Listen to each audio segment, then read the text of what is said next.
नमस्कार। पौराणिक कथाओं में बड़े बड़े सिद्धांत कथा के माध्यम से समझाए गए हैं। ऐसी ही एक बड़ी प्यारी पौराणिक कथा है। एक दफ़े नारद जी के मन में यह प्रश्न जगता है कि इस भूलोक में सबसे ज़्यादा महान कौन है। तो उस प्रश्न का उत्तर लेने के लिए वो वैकुंठ जाते हैं।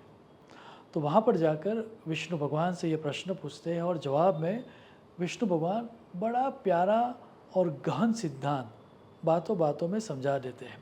विष्णु भगवान कहते हैं कि चलो मान लिया कि सबसे बड़ी तो पृथ्वी ही है, लेकिन पृथ्वी तो सबसे बड़ी हो नहीं सकती, ज़मीन सबसे बड़ी हो नहीं सकती, क्योंकि जो लैंड है वो तो चारों तरफ से समुंदर से घिरी हुई है। सो पृथ्वी पर सबसे बड़ा तो पानी हो गया, समंदर हो गया। अब रही बात समंदर की, तो उस समंदर को तो अगस्त्य मुनि अपने कमुंडल में लेकर पी गए थे, एक अंजलि में पी गए थे। तो समुंदर तो छोटा हो गया। चलो बात रही अगस्त्य मुनि की, तो अगस्त्य का जो तारा है वो तारा तो पूरे आकाश में एक टिमटिमाती लाइट की तरह बहुत ही छोटा दिखता है। तो आकाश बड़ा हो गया। चलो मान लिया कि आकाश बड़ा हो गया, तो उस आकाश को तो वामन अवतार में मैंने सिर्फ अपने एक पैर से नाप लिया था।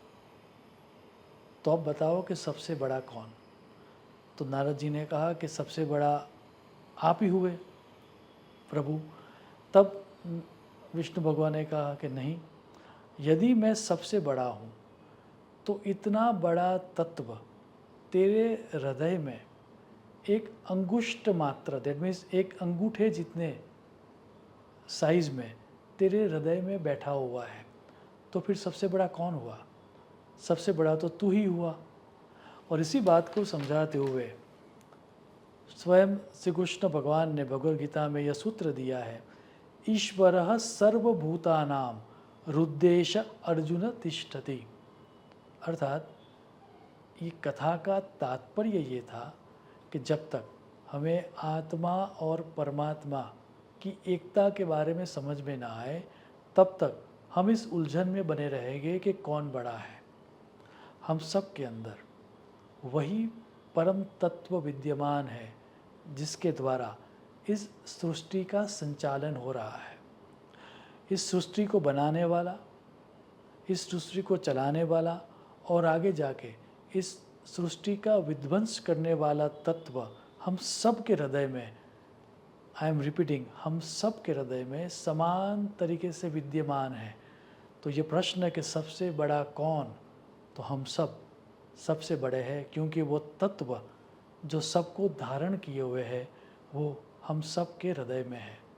इस तरह के ज्ञान की निष्ठा हम सब के जीवन में स्थिर हो, ऐसी ईश्वर को प्रार्थना करते हुए मेरी वाणी को विराम दूंगा।